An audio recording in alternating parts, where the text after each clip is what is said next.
el de aceptar valientemente las realidades y declarar, según lo propuso el Consejo de Secretarios de Estado y de Jefes de Departamentos Autónomos, reunido en esta capital el viernes 22 del corriente, que a partir de esa fecha existe un estado de guerra entre nuestro país, Alemania, Italia y Japón. Lo que acabas de escuchar es a Manuel Ávila Camacho, expresidente de México, declarando un estado de guerra en contra de las potencias del eje, después del hundimiento de varios barcos petroleros mexicanos.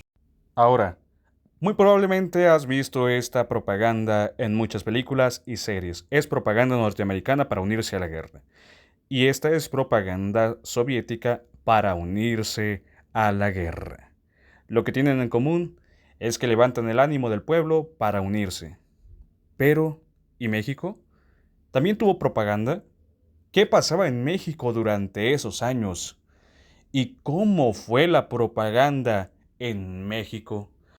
Para comprender un poco mejor el contexto hay que trasladarnos a la época de los 40 y 30.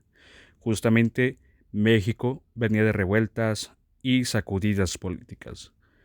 La población campesina representaba el 80% de la población, es decir, más de la mitad de la población mexicana. Tan solo un mínimo porcentaje de un 15% se dedicaba a las labores de la industria, que próximamente abrirían camino a un México más industrializado y moderno. Y tan solo un 1% era la clase alta de México. El resto era campesinos, llaneros, recolectores, pescadores, entre otros. No se veía con buenos ojos a los militares después de tantos conflictos y hechos armados que marcaron para siempre la vida de los pobladores de México. Es así que para la propaganda se utilizó una imagen con la que el pueblo mexicano, en su gran mayoría, se pudiera identificar. Una imagen con la que el pueblo mexicano se distinguiera, que los hiciera sentirse orgullosos, que a la hora de pensar en este personaje se sintieran identificados como ellos mismos y que ellos mismos se percibieran así. Es así que el gobierno mexicano trajo al charro. A través de los talleres gráficos populares se implementó la figura del charro, un hombre robusto, fuerte, fornido, valeroso. Es así como los mexicanos se veían a sí mismos, en la gran mayoría de los casos. A partir de esto, fue tomado como símbolo de identificación nacional. Ahora, retomando nuestra historia, el 13 de mayo de 1942 es cuando un buque petrolero alemán, específicamente el U-564 de la Fuerza Alemana Marítima, abre fuego en contra de un buque petrolero mexicano que se encontraba frente a las costas de Florida. Nos referimos al potrero del Llano.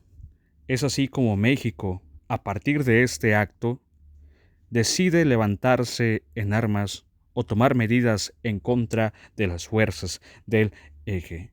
Y así es como da comienzo a la campaña de propaganda mexicana.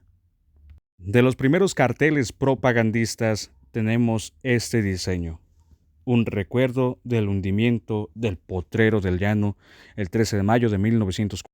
Por su parte, también surgió otro diseño en el que se conmemoraba heroicamente a los marineros que murieron en aquel enfrentamiento. Este diseño justamente llama indirectamente a que los hombres y mujeres mexicanos se levanten. Otro más que justamente hace el llamado para el trabajo, la educación y la valentía. Como símbolos, un martillo, una pala, un arma y un libro. Y esto es lo que forja a la nación según la pancarta y la propaganda de este diseño. También surgieron diseños que trataban de mezclar los ideales y principios mexicanos, mezclando el águila mexicana, la pirámide del sol y un hombre sosteniendo vigorosamente un arma. Justamente estos tres símbolos a la defensa de nuestros más grandes símbolos, de lo que nos identificaba como mexicanos.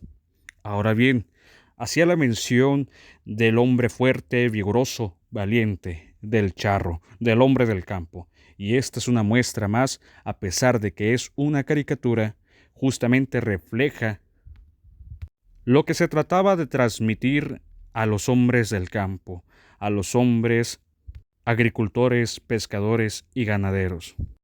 Porque ellos no se identificaban con los militares, se identificaban con los charros, los hombres de a caballo, y grandes ejemplos como Emiliano Zapata, que permanecía en el colectivo general como un hombre de a caballo, vigoroso, valeroso, y también Pancho Villa, grandes referentes que estaban en el pensamiento del mexicano de aquel tiempo.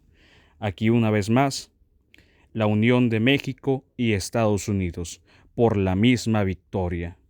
Este cartel o esta propaganda llamaba a reconocer que México y Estados Unidos luchaban por la misma causa y luchaban con el mismo sentimiento.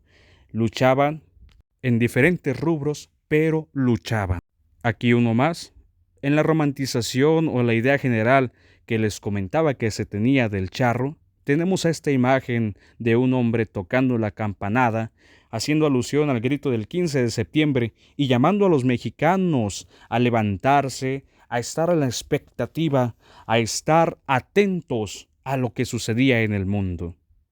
También hubo propaganda dirigida a la libertad de cultos, porque recordemos que había pasado hace poco la Guerra Cristera. También la propaganda no solo se quedó en la nación, sino que también llamaba a los hermanos latinoamericanos a levantarse en armas y llamaba a la unidad de las naciones latinoamericanas si alguna de estas fuera atacada por el imperio nazi. Y es así como llegamos al final del video. ¿Qué te pareció la propaganda mexicana de aquel tiempo? ¿Crees que en este tiempo sería diferente si existiera otro conflicto bélico?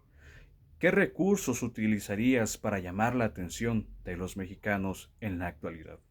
Déjamelo saber en los comentarios y dale like a este video si te gustó.